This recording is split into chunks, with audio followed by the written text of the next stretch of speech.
ನಿಮ್ಮ favourite serials ಈಗ ಟಿವಿಗಿಂತ ಮುಂಚೆ ಸನ್ ನೆಕ್ಸ್ಟ್ ಆಪ್ ನಲ್ಲಿ ಜಾಲಿಯಾಗಿ ಎಲ್ಲರಿಗಿಂತ ಮುಂಚೆ ನೋಡಿ. ಈಗಲೇ ಸನ್ ನೆಕ್ಸ್ಟ್ ಆಪ್ ಡೌನ್ಲೋಡ್ ಮಾಡಿ ಮತ್ತು ಸಬ್ಸ್ಕ್ರೈಬ್ ಮಾಡ್ಕೊಳ್ಳಿ.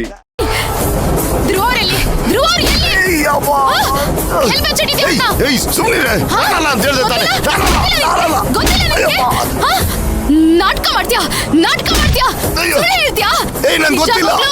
ಧ್ರುವರ್ನ ಎಲ್ಲಿ ಬಚ್ಚಿಟ್ಟಿದ್ಯಾ ಹೇಳು. ನನಗೆ ಗೊತ್ತಿಲ್ಲ ಅಂದೆ ತಾನೆ. ನಿಜ ಹೇಳು. ಧ್ರುವರ್ ಎಲ್ಲಿದ್ಯಾ ಅವ್ರನ್ನ? ಧ್ರುವನ್ನ ಕಿಡ್ನಾಪ್ ಮಾಡ್ಬೇಕು ಅನ್ಕೊಂಡಿದ್ ನಿಜಾನೇ, ಆದ್ರೆ ನಾನ್ ಮಾಡಿಲ್ಲ. ಸುಳ್ಬೋಗಿರ್ತೀಯಾ? ನೋಡು, ಧ್ರುವರ್ ಏನಾದ್ರೂ ಸಿಗದೆ ಇಲ್ಲಿ ನಿನ್ನ ಸಾಯಿಸಿ ಬಿಡ್ತೀನಿ ನಾನು.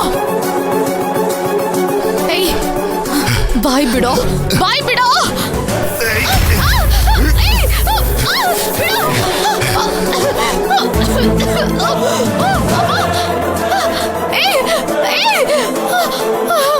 ಅಮ್ಮ, ಕಣ್ಣು.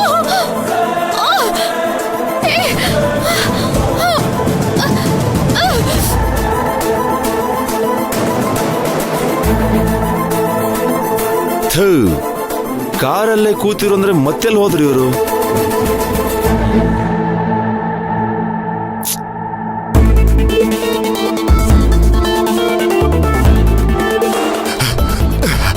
ಲೇ ನಡಿಯೋ, ಗಾಡಿ ಹತ್ತೋ ಮೊದ್ಲು. ಅಲ್ಲಿ ಮೈನಾ ಬಂದಿದ್ದಾಳೆ, ಗಾಡಿ ಹತ್ತೋ ಮೊದ್ಲು. ಹೋಗೋ ಬೇಗ ಹೋಗೋ.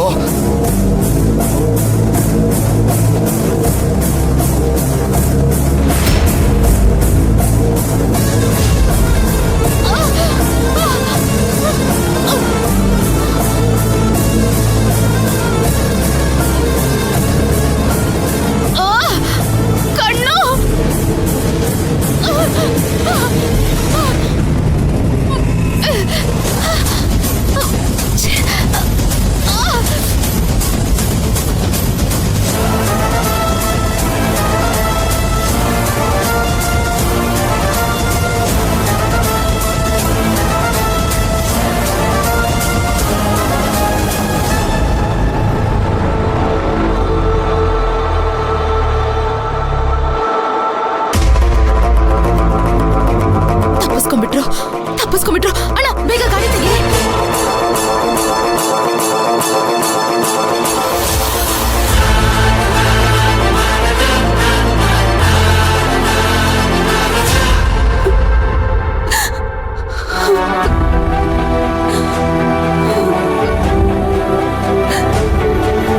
ಅದಕ್ಕೆ ನೀವು ಬೆಳಗ್ಗೆಯಿಂದ ಏನೂ ತಿಂದಿಲ್ಲ, ಸ್ವಲ್ಪನಾದ್ರೂ ಊಟ ಮಾಡಿ. ಅದಕ್ಕೆ ನನಗೆ ಬೇಡ. ಅಲ್ಲ, ನೀವು ಈಗ ಊಟ ಬಿಟ್ಟು ಕೂತ್ಕೊಂಡ್ರೆ ನಿಮ್ಮ ಆರೋಗ್ಯದ ಸ್ಥಿತಿ ಏನಾಗತ್ತೆ ಹೇಳಿ? ನಿಮ್ಮ ಮೈಯಲ್ಲಿ ಶಕ್ತಿ ಇದ್ರೆ ತಾನೇ ನಾವೇನು ಮುಂದೆ ಮಾಡಬೇಕು ಅಂತ ಯೋಚನೆ ಮಾಡೋಕ್ಕಾಗೋದು. ಸ್ವಲ್ಪ ಊಟ ಮಾಡಿ. ಅದಕ್ಕೆ ಬೇಡ, ನನ್ನ ಊಟ ಬೇಡ. ಅದಕ್ಕೆ ಊಟ ತಿಂದು ನನಗೆ ಶಕ್ತಿ ಬಂದು ಏನಾಗಬೇಕು? ನನ್ನ ಮಗ ಎಲ್ಲಿ ಹೋಗಿದ್ದಾನೋ, ಏನು ಮಾಡ್ತಿದ್ದಾನೋ ಒಂದು ಗೊತ್ತಿಲ್ಲ. ನಾನು ಹೆಂಗೆ ಊಟ ಮಾಡಲಿ? ಆ ದೇವರು ಯಾಕೆ ಈ ಥರ ನಮ್ಮನ್ನ ಪರೀಕ್ಷೆ ಮಾಡ್ತಿದ್ದಾನೆ ಗೊತ್ತಾಗ್ತಿಲ್ಲ ಅಣ್ಣ. ಅಂತ ಕರ್ಮ, ಅಂತ ತಪ್ಪು ನಾವು ಏನು ಮಾಡಿದ್ದೀವಿ? ಅಯ್ಯೋ ಭಗವಂತ, ನನ್ನ ಮಗ ಎಲ್ಲಿದ್ದಾನಪ್ಪ? ಅದಕ್ಕೆ ಅಳ್ಬೇಡಿ. ಅದಕ್ಕೆ ಧ್ರುವಂಗ್ ಏನೂ ಆಗಿರಲ್ಲ, ಬರ್ತಾನೆ. ಅದಕ್ಕೆ ನೀವು ಸಮಾಧಾನ ಮಾಡ್ಕೊಳ್ಳಿ.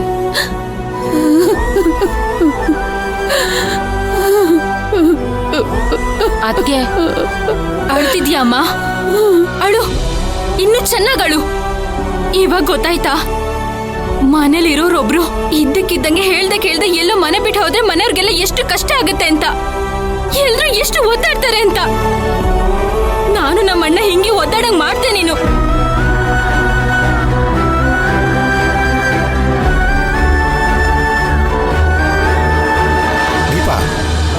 ಯಾವಾಗ ಏನ್ ಮಾತಾಡ್ಬೇಕು ಅಂತ ನಿನಗೆ ಸ್ವಲ್ಪನೂ ಗೊತ್ತಾಗಲ್ಲ.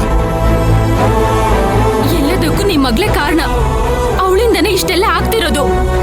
ಅವಳು ಮಾತನ್ನ ಕೇಳ್ಕೊಂಡೆ ನಮ್ಮಮ್ಮ ಲೆಟರ್ ಬರ್ದಿಟ್ಟು ಮನೆ ಬಿಟ್ಟು ಹೋಗಿದ್ದು. ಇವತ್ತೆಲ್ಲ ಆಗ್ತಿರೋದು ಅವಳಿಂದನೇ. ಅವಳೇ ಕಾರಣ.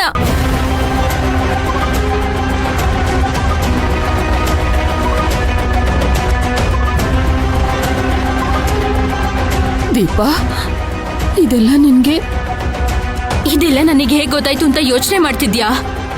ನೀನ್ ಡ್ರಾಮಾ ಮಾಡಿದ ಮಾರನೇ ದಿನನೇ ನನ್ಗೆಲ್ಲ ಗೊತ್ತಾಯ್ತು. ಆ ಲೆಟರ್ನ ಬರ್ದಿದ್ದು ನೀನಲ್ಲ. ನೀನಾಗೆ ಕೋಪ ಮಾಡ್ಕೊಂಡು ಮನೆ ಬಿಟ್ಟು ಹೋಗಿಲ್ಲ. ಇದಕ್ಕೆಲ್ಲ ಅವಳೆ ಸಪೋರ್ಟ್ ಮಾಡಿದಾಳೆ ಅಂತನೂ ನನಗೆ ಚೆನ್ನಾಗಿ ಗೊತ್ತು. ಇದನ್ನೆಲ್ಲ ನಾನು ಆಗ್ಲೇ ಅಣ್ಣಂಗೆ ಹೇಳ್ಬೋದಿತ್ತು. ಆದ್ರೆ ಅವನಿಗೆ ನಿನ್ ಬಗ್ಗೆ ಕೆಟ್ಟ ಅಭಿಪ್ರಾಯ ಬರಬಾರ್ದು ಅಂತ ನಾನೇನು ಹೇಳಲಿಲ್ಲ. ಆ ತುಳಸಿ ಏನೋ ಹೇಳ್ಕೊಡ್ತಾಳಮ್ಮ. ನಿನ್ ಬುದ್ಧಿಗೆ ಏನಾಗಿತ್ತು? ನೀನ್ ಕಾಣಿಸ್ತಾ ಇಲ್ಲ ಅಂತ ನಾನು ನಮ್ಮಣ್ಣ ಎಷ್ಟೊಂದು ಗೋಳಾಡಿದ್ವಿ, ಎಷ್ಟು ಹುಡುಕಾಡಿದ್ವಿ. ನೀನ್ ಸೋತ್ಬಿಟ್ಟೆ ಅಂತ ಇಷ್ಟೊಂದೆಲ್ಲ ಡ್ರಾಮಾ ಕ್ರಿಯೇಟ್ ಮಾಡಿದ್ಯಲ್ಲ, ಅಷ್ಟು ಕಲ್ಲಾಗ್ಬಿಡ್ತಮ್ಮ ನಿನ್ ಮನ್ಸು. ನೀನ್ ಕಾಣಿಸ್ತಾ ಇಲ್ಲ ಅಂತ ನಾವ್ ಹೇಗೆಲ್ಲ ಹತ್ಕೊಂಡ್ ಕೊರ್ಗುದ್ವೋ ಅದೇ ತರ ನೀನು ಅಳಂಗ್ ಮಾಡ್ಬಿಟ್ಟ ಆ ದೇವ್ರು. ಆದ್ರೆ ಅಣ್ಣ ನಿನ್ ತರ ಡ್ರಾಮಾ ಮಾಡ್ಕೊಂಡು ಹೋಗಿಲ್ಲ. ನಿಜವಾಗ್ಲೂ ಯಾವ್ದೋ ಕಷ್ಟದಲ್ಲಿ ಸಿಕ್ಕಾಕೊಂಡಿದ್ದಾನೆ. ಆದ್ರೆ ನಾವೇನು ಮಾಡಕ್ಕಾಗದೆ ಮೂಲಲ್ಲಿ ಕುತ್ಕೊಂಡು ಅಳ್ತಾ ಇದೀವಿ. ಅವತ್ತು ನಾನು ನಮ್ಮಣ್ಣ ನಿನಗೆ ಏನಾಗಿದ್ಯೋ ಅಂತ ಹತ್ಕೊಂಡ್ ಗೋಳಾಡ್ತಿದ್ವಿ.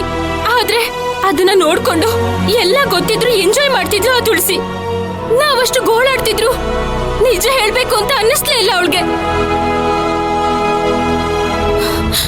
ಅದು ಸರಿ ಅಮ್ಮ, ಇಷ್ಟೆಲ್ಲ ನೀನ್ ಯಾಕೆ ಮಾಡ್ದೆ? ಓ, ನೀನ್ ಆಸೆ ಪಟ್ಟಿದ್ದಾರ ಅಣ್ಣಂಗೂ ತುಳಸಿಗೂ ಮದ್ವೆ ಮಾಡ್ಬೇಕು ಅಂತ ತಾನೆ? ಆದ್ರೆ ಇವತ್ತೇನಾಗಿದೆ ನೋಡು.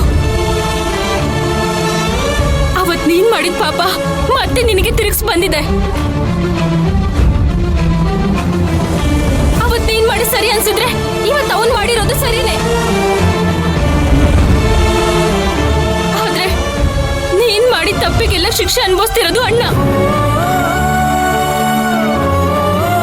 ದೊಡ್ಡೋರಷ್ಟಿಲ್ದೆ ಹೇಳ್ತಾರಮ್ಮ, ಹೆತ್ತೋರ್ ಮಾಡಿದ ಪಾಪ ಮಕ್ಳಿಗೆ ಬಂದ್ ಸೇರುತ್ತೆ ಅಂತ. ದೀಪಾ, ಅಳಿಯಂದ್ರು ಮೈನಾ ಹತ್ರ ಸಿಕ್ಕಾಕೋಬಾರ್ದು. ಅವ್ರ ಜೀವನ ಚೆನ್ನಾಗಿರ್ಬೇಕು ಅಂತಾನೆ ನನ್ ಮಗಳು ಇಷ್ಟೆಲ್ಲ ಮಾಡಿರೋದು. ಅಲ್ಲ, ಹೋಗಿ ಹೋಗಿ ನನ್ ಮಗಳ ಬಗ್ಗೆನೆ ಕೆಟ್ಟದಾಗ ಮಾತಾಡ್ತೀಯಲ್ಲ. ನಿಮ್ ಮಗಳು ಮಾಡಿದೆಲ್ಲ ಒಳ್ಳೇದು ಅಂತ ನೀವೇ ಹೇಳ್ಕೋಬಾರ್ದು. ಅದಕ್ಕೆ ಸಂಬಂಧಪಟ್ಟವರು ಒಳ್ಳೇದ ಕೆಟ್ಟದ ಅಂತ ಹೇಳ್ಬೇಕು. ನಿಮ್ ಮಗಳು ಮಾಡಿರೋದ್ರಿಂದ ನಮ್ಮ ಅಣ್ಣಂಗೆ ಏನು ಒಳ್ಳೇದಾಗಿಲ್ಲ. ನೀವು ಮಾಡಿರೋ ತಪ್ಪನ್ನೆಲ್ಲ ನಮ್ಮ ಅಣ್ಣನ ಒಳ್ಳೇದಕ್ಕೆ ಅಂತ ಸಮಾಧಾನ ಮಾಡೋದಕ್ಕೆ ಬರ್ಬೇಡಿ. ನಾವು ಚಿಕ್ಕವರು, ನಾವು ಮಾಡಿರೋ ತಪ್ಪನ್ನ ನೀವು ತಿದ್ದಬೇಕು. ಅದನ್ನ ಬಿಟ್ಟು ಚಿಕ್ಕವ್ರು ಮಾಡಿದ್ದೆ ಸರಿ ಅಂತ ವಾದ ಮಾಡಬಾರ್ದು. ಹಾಗೆ ಮಾಡಿದ್ರೆ ನಿಮ್ಮಿಂದ ನಾವ್ ಏನ್ ಕಲಿಯೋದು? ಅಮ್ಮ, ಅಣ್ಣ ಅವನ್ ಜೀವನದಲ್ಲಿ ಯಾರನ್ನು ವಿರೋಧಿಸ್ತವನಲ್ಲ.